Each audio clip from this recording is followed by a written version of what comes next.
另一位女士之前是班克罗夫特子爵的管事，她说她是5个月前来到这本书里，她曾经陪着班克罗夫子爵参加阿布杜勒伯爵的葬礼。她说她当时看到班克罗夫在翻找东西，她从阿布杜勒那里拿走了一本书，后来就是5个月前，班克罗夫当着她的面打开了那本书，随着白光出现，他来到了挚爱罗兰的故事中，变成了其中一个角色。第3位说，他来这本书大约有1个月的时间了。他说他原本是一个金匠，1个月前他在为马奥尼伯爵做金像，马奥尼伯爵夸赞他的手艺，要他建造更多的东西，他欣然同意了。结果马奥尼伯爵当着他的面打开了一本书，他就被带入了书中，变成了糖果屋中的角色，直到遇见了我们。这么看来，这本书经历了3任或者以上的主人，而公主是最新一人。而他们在得到这本书之后，他们都莫名其妙的暴毙或者失踪了。也就是说，公主一定处于危险之中。这么听你一说，我倒是觉得留下来算了，还是先躺下来吧。你现在感觉怎么样？还不错。你的身体受得了吗？可能是项链的原因，心脏的疼痛次数减少了很多，我感觉自己还能再活很多年呢。睡觉。你的胳膊好重，被你这样勒着怎么睡得着？这个姿势晚上一定会做噩梦的。可我想看着你的脸。要求别那么多了，这种危险的环境怎么都不会睡踏实吧？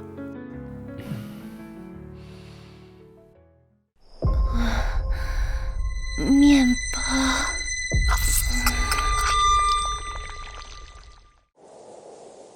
欢迎各位的到来，国王等待各位勇士很久了。还有别的勇者来参加。高墙两边是从来没见过的果子，道路两边是果园吗？现实世界很少见到这样的城堡，不过这里是童话世界，好奇怪的感觉。如果你想吃，还是出去以后让卢克给你准备樱桃吧。我盯着看不是要吃它，你不觉得它很奇怪吗？是腐败的臭味啊！别盯着看了，这些贵重的果子臭屁的骄傲，一般人别想吃到它。这个画像看装扮是这里的国王吗？看着很年轻。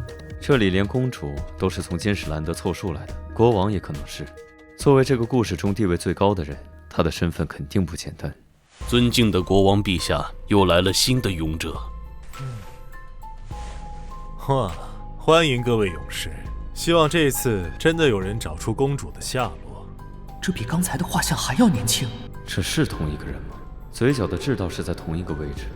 给你们的期限是1天1夜，否则你们将会被处死。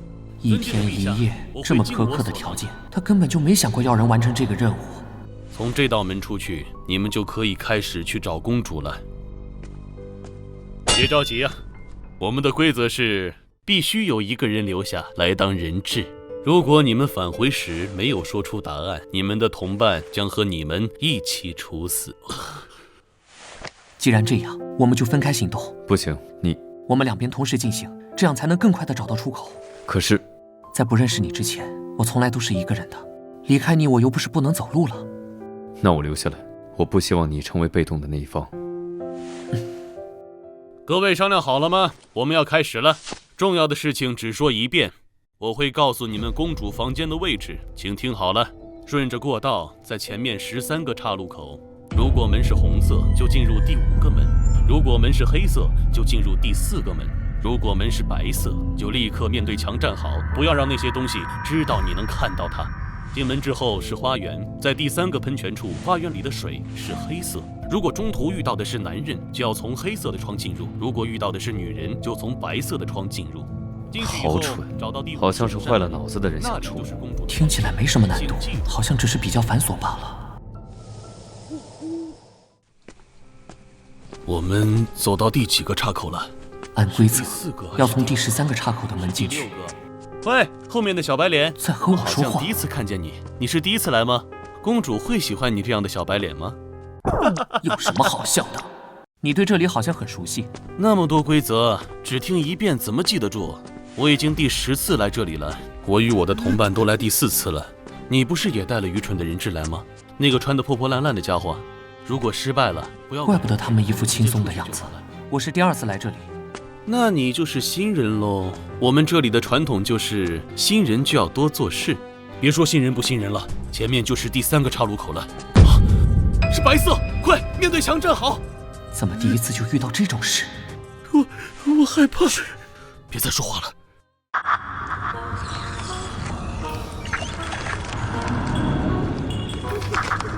你看到了吗？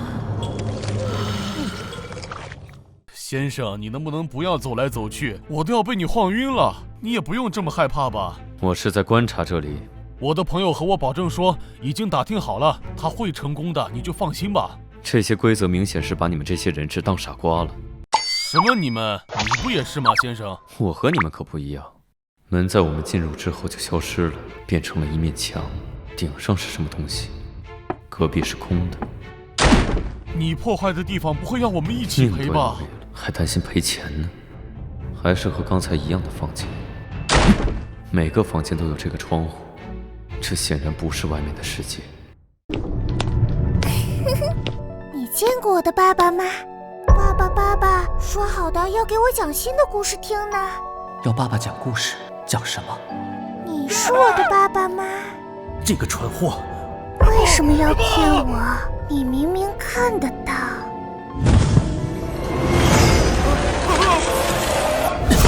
这里没有你的爸爸，你的爸爸是谁？阿卜杜勒，真奇怪，那他去哪儿了？这个名字是书的某一任主人。终于走了。不是已经来过很多次了吗？那些怪物又没对你做什么。他胆子很小，你就少说几句吧。胆子这么小的人，就别带他来这里。我们到喷泉了，这次很顺利。现在该有人去找那把宝剑了。哎，新人，你来吧。那里的水是黑水，记得左手拿剑。抱歉，我需要照顾同伴，拜托你了。因为曾经来过，所以预知到这里的危险了吗？随便，黑子二还等着我救他呢。摸到了。我记得上次来这里的时候，那个人被拖下水了。但愿这次是个幸运的家伙。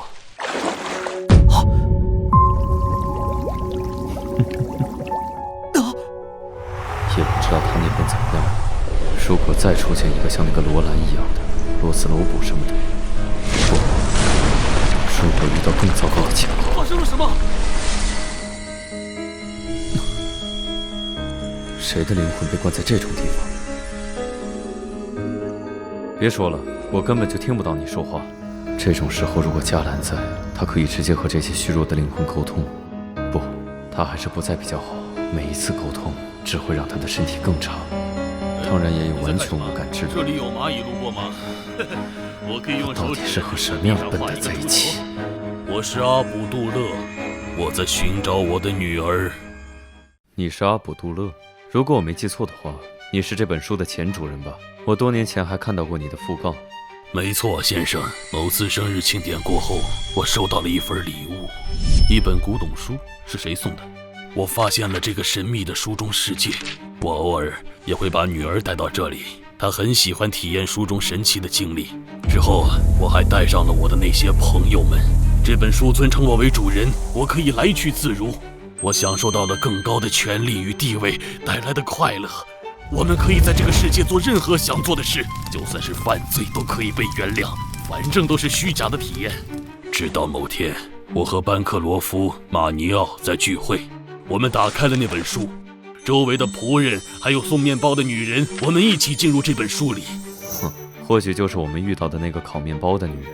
我发现有些人变成了只会说固定话语的书中角色，而有些人死去，他们的尸体变成了那片奇怪的果园。我意识到这本书是如此的恐怖，我不能留下这么邪恶的东西，迟早会出事的。是时候结束这恐怖的一切了。我们发生了激烈的争吵。你没看到被我们带进去的人变成什么样了吗？那又怎样？一等人而已，你怎么能把这种有趣的玩具毁掉？哼，是你逼我们的。哼，既然做了，就得做得干净点儿。你看到了吧？救命！救命！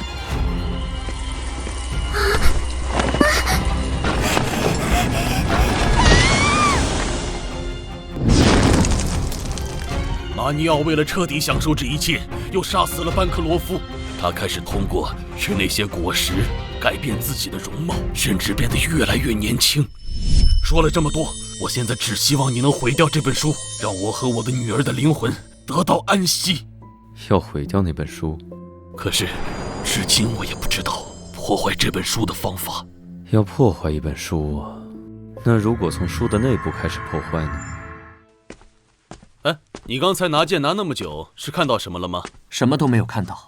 为什么会变成鱼诱惑我？难道是因为我太想钓鱼了？一定是这样，我才不会被黑泽尔的脸迷惑呢。我怎么已经身处水中了？这歌声，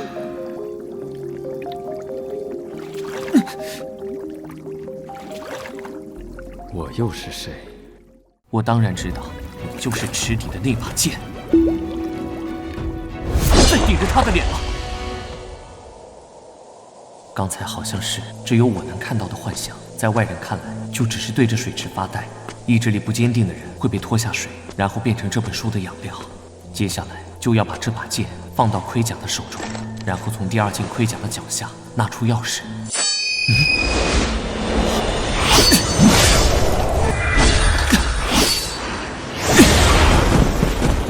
快跑！这么坚韧的盔甲都开始追着我们，没必要在这里纠缠。我们要找的黑白窗户在哪儿？在那里。等等，我们该选哪个窗户？遇到的男人选黑色。我在喷泉里看到的假的黑泽尔，应该也算男人吧？不知道他那边怎么样了。去黑色的窗户。快上去啊！发什么呆？如果他骗了我们呢？如果进错了窗户，我岂不是牺牲品？那我先来。如果你上去了不肯拉我，那你就在第二个上去。抓住我的胳膊。如果现在把他们推下去，那找到公主房间的岂不是只有我一个？你最好别乱动。他是背后长眼睛了吗？53、54、55，我猜我们已经到了公主的房间了。没人，还以为公主会在这个房间里。无所谓，反正我们只是来寻找公主晚上去了哪里。先在这四周找找有什么线索。床底这里有个通道，下面是金色的树林，和故事里写的一模一样。国王的问题是，公主夜晚去了哪里？真正的答案应该是现实世界的公主寝殿，但我是要找到公主本人，看看衣柜里有什么吧。这是公主的那双鞋子。公主，你穿了哥哥的衣服啊？这是哪里？一个隐秘的房间。我所喜欢的东西都会像粘在蛛网的可怜小虫子一样，粘在这里任我摆布。你已经是公主，何必要和这本书做交易呢？消遣而已。很多人因此失去了生命。真有趣。非要一个理由的话，我想给哥哥找点麻烦。你以为黑泽尔·波尔金就是什么好人吗？恶魔与人类的混血，邪恶的化身，不是黑羽一直要除掉的存在吗？这些我早就知道。那你知道他母亲的事吗？在贵族之间都流传着，之所以被处以火刑，是因为他以无数少女的鲜血入狱，磨牙审讯，后来又因为失控，他的力量无法控制，让周围的人都死无全尸。他为皇室带来的只有灾祸。也许他的儿子也有这么一天呢。我知道他是怎样的人。你已经和他吧？上次舞会的时候，他都急成什么样了？我第一次见到你的时候，就对你漂亮的脸念念不忘了。可惜没人在乎一个小女孩的想法。后来又远远地瞥见过你几次，每一次我都在心里发誓要得到你。舞会时更加确定了这个想法，可惜被某人先得手了。波尔金家族流淌着无情的血液，他们好像说过差不多的话。交流，我也会变得多情呢。沃尔金家族的教育都是怎么回事？失礼了，公主。现在不是探讨这些问题的时候，我们该出去了。以后不要接触这种危险的东西。所有人都在教我该如何做一个温顺的公主，从来没有人真正的关心过我。现在的情况比你想的还要严重。要是想安全的离开，就告诉我你所知道的关于这本书的所有信息。如果太大声，可能会引来他。你靠过来，我告诉你。凑近了看，你更好看了。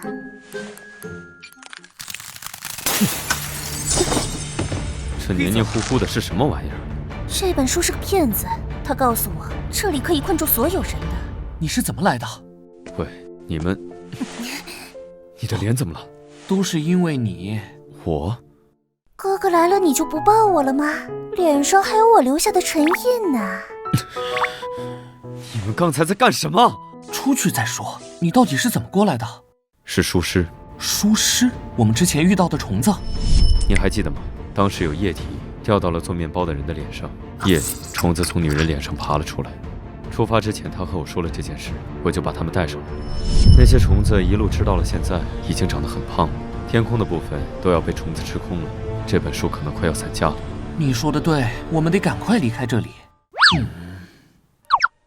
好吧，当初卖书的人好像和我说过，故事结束才是真的结束这种话，其余的我也不清楚了。我记得目录最后一个章节是睡美人，我们可能需要赶到那一章去。王子俯下身，吻了沉睡的公主。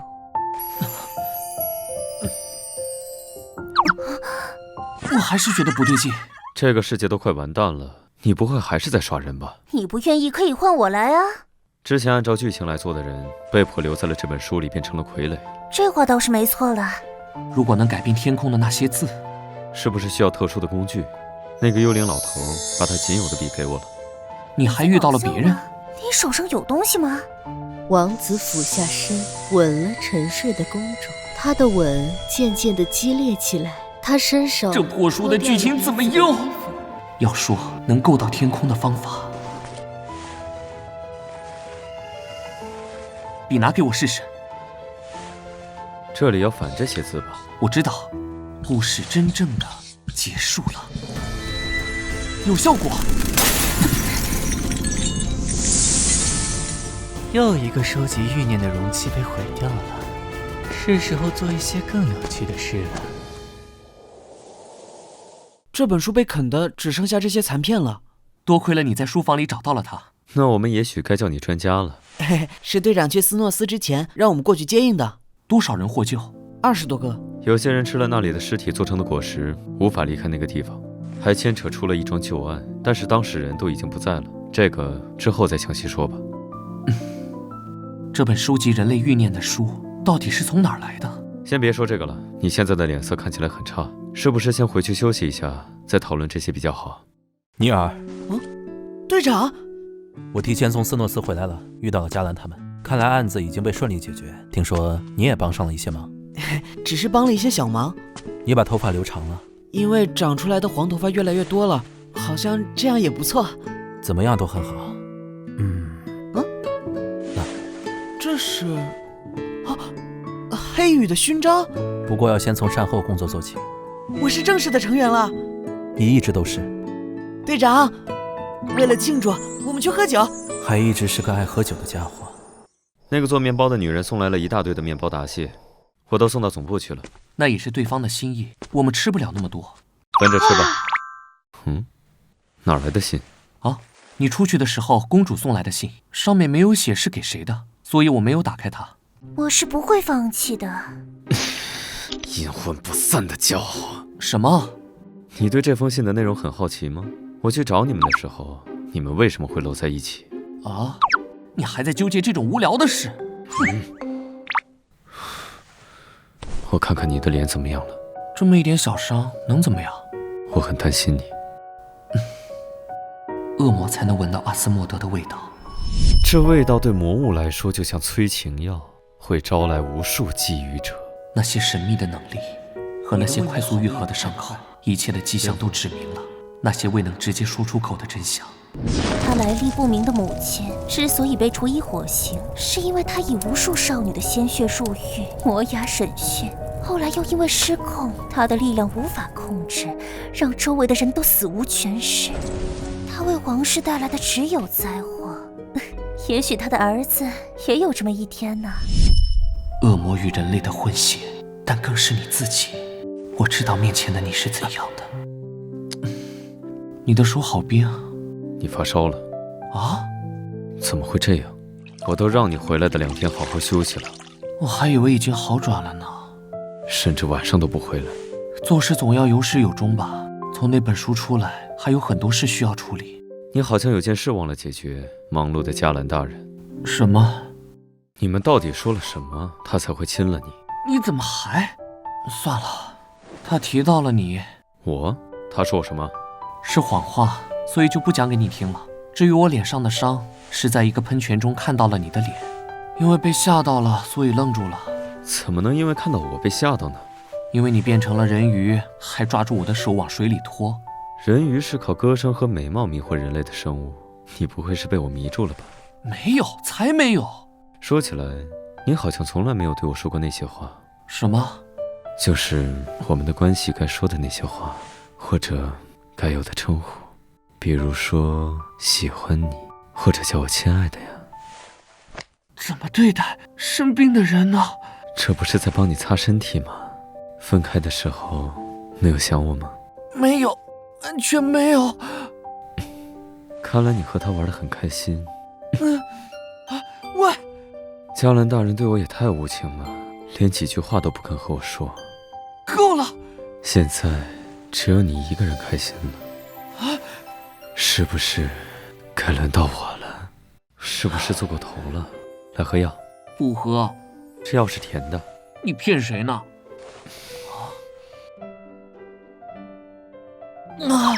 太苦了。睡一觉，明天能好吗？现在根本就睡不着。人呢？热牛奶，还泡了小熊饼干。今天早上的时候，好像退烧了。我需要出去一趟，如果没什么事情，也许中午就会回来。别乱跑哦。啰嗦死了。到底干什么去了？这就是舞会上那个奇怪的先知给我的药水，据他所说，能看到未来3天的事。目前没有发现什么奇怪的东西在里面。您真的打算喝它吗？已经没有多少时间可以等了。如果我被这东西毒死了，遗产归属就填加兰诺伊斯的名字。但愿它不是苦的。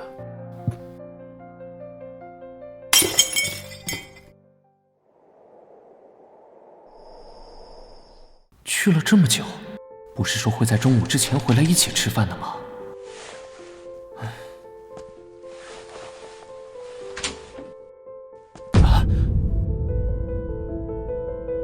这显然是一个陷阱。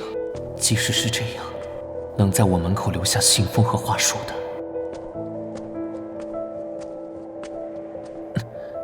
汉德。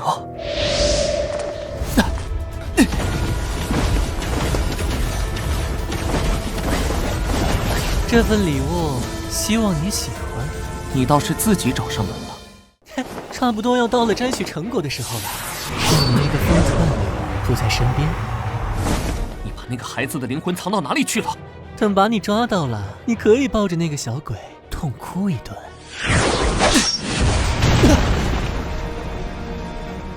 阿斯莫德大人找到了不错的身体，真是看不出是快死的人了。可惜影子是无处不在。瞧瞧，你漂亮的身体被划破了。黑子儿与他交过手，那些黑影篆刻着我的名字。如果我攻击他们，就会受到同等的伤害。不过，我等这个机会很久了。借这些影子的非要好处，限制他们的行动，你逃不掉的。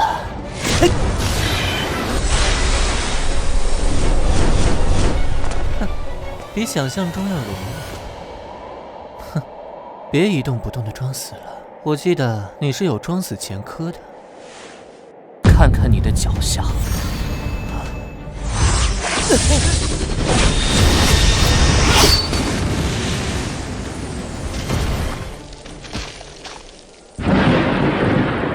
没想到走到半路上下雨了，本来想去黑鱼打个招呼再走的。雷声太大了，我很害怕。这么晚又下雨，明天再去。不，只要牵着手就好了。不对，这不是雷声。卢克，现在是什么时候了？您睡到了半夜。他遇到了危险。我只隐约看到几个画面，他受伤了，在哪里？什么时候的事？仅仅从这几个画面完全无法得知。被他逃走了，但他用来作恶的影子留在了这里。我能感受到那些被黑影吞噬掉的灵魂。谢谢，谢谢，谢谢。加兰哥哥，对不起，我好像睡了很长的一觉，醒来的时候就已经变成这样了。这都是我的错。我还认识了很多小伙伴，我现在一点也不孤单。帽子，我还没送给你呢。我就知道加兰哥哥对我最好了，所以我一定要告诉你这些。加兰哥哥，请替我向大家问好吧，巴贝特女士在等我了。我会为了你，将他们统统付出代价。被操控的黑影，汉德，保尔森，还有公主那本邪恶的书，所有的一切都指向阿斯莫德。我的时间不多了。阿萨内修斯作为他的门徒，他们想护住我，眼下有别的要处理的事。那些低级恶魔趁我虚弱的时候都聚集过来了。啊，加兰先生，你没事吧？是你吗？加兰先生，痛苦的要死掉了。你是谁？阿斯莫德。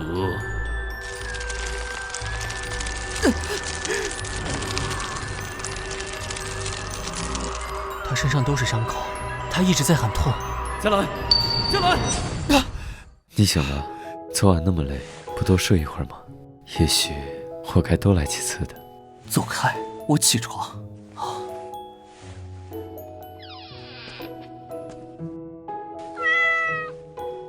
快来吃早餐啦，赖床的小懒虫们。妈妈，这家伙太调皮了，下午叫卢克把他接到我妈那里去，他念叨好久了。别发呆了，今天不是要去钓鱼吗？嘿，加兰，保尔森，我带之前的那窝小猫出来晒太阳。它们长得一模一样，你是怎么分清楚的？你怎么对他笑得那么开心？你是在吃醋吗？尤娜，副队，你这是要去？当然是去约会了，我们的安排很多的，就先走了。啊，他们在说什么呢？还是第一次看到队长这个表情。这里真的很好，但是我要回去了。去哪儿？去找你。醒了。你看起来一副很倒霉的样子。不会是脑子坏了吧？你才……你怎么出去了？要不是汉密尔顿他们发现了你，你晚上还没回来，我本来是要出去找你的。你到底去哪里了？这个，喝点水。不要转移话题。那个倒霉预言家的药水是真的。不久之后，你一定会用到它的。他让我睡了整整10几个小时，我是否要再去找他呢？可是如果我没有去喝那个该死的药水，也不会睡着，加兰也不会因为去找我而受伤了。别说这个了，你到底遇到了谁？阿萨内修斯的门徒，那个用影子作为武器的恶魔。他们的目的不是让我死，而是把我抓起来。他们是怕宿体出现什么意外，所以也不敢对我进行直接的攻击。你看我，这不还是好端端的在这里吗？你管现在这样叫好端端的？还不是你偷偷的跑出去了？话题怎么又绕回来了？算了，你先好好睡觉。不把话说清楚就别碰我。我梦到你了。梦里的我有我这么帅吗？和你一样厚脸皮。再睡一会儿吧，现在还早。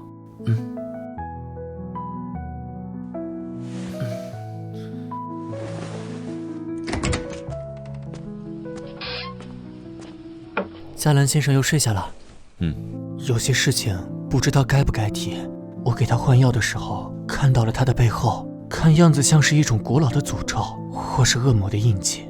上次逃出金士兰德也是，我想他变得如此虚弱，应该与这个印记有关吧。没错，最近这段时间只能拜托你们照顾他，我可能还要再出去几趟。如果有什么紧急情况，可以去黑羽求助。好，我会好好照顾他的。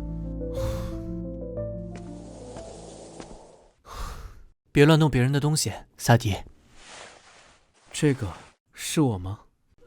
当时以传闻中你的形象制作的守护神萨迪厄斯，可能是当时在金士兰德买来祈福用的纪念品。你想到什么了吗？或许。这个湖水怎么都研究不出什么东西，喝起来也是普通水的味道。你已经喝了？我都怀疑这个什么忘却湖的传说是假的了，除了让小白鼠的毛更茂盛了。起初有人发现了这片湖水，拿它浇灌农作物，可是本该8个月长成的作物，生长了整整2年，植物仿佛忘记了时间一般，所以才叫忘却湖。毕竟没有对被恶魔寄生的人试过，也许会有轻微的效果呢。我会再想办法的。湖水可能没用，我该去哪儿找到那个预言家了？太上用场之后，你就会着急的找我。那岂不是要他自己找过来才行？这也太被动了。嘿，好久不见。阿萨内修斯大人，居然被打成这副样子，可怜的小家伙。2杯最贵的葡萄酒，旁边这位先生买单。先知还会来酒馆啊？我帮你付了钱，按照约定给我吧。什么？那个可以看到未来的药水啊？你在开什么玩笑？请杯酒而已，怎么能算得上帮忙呢？我想好了，你得去一趟罗开卡。罗开卡，那个沙漠王国。也许你听过那个传闻，我是被那里的国王赶出来的。我不关心这个。我需要你用尊贵的公爵身份帮我查一个人。啊，那是好多年前的事了。我曾为罗开卡王国预言，让他知道了，他的子嗣将会相残，权力不保，国家覆灭。国王似乎不愿接受这个预言。人类总是想听到美好的结局是吧？可是总会事与愿违。我被驱逐到边境，一路走走停停，居无定所，直到某天遇到了一个人。这是在贩卖奴隶，真是野蛮的国家。有个人莫名地吸引着我的注意，这个人浑身是伤地躺在那里，就算被打也没有反应，是不是快死了？我买下了他，把他带回了我的住所。哦，我第一次看清他的脸。买你花了很多钱，如果死了的话就亏大了。过了几天，他醒了过来。你醒了？你是谁啊？是本地人吗？不会是脑子不好吧？算了，就算是笨蛋，也是好看的笨蛋。他对我有所防备，没有说太多的话。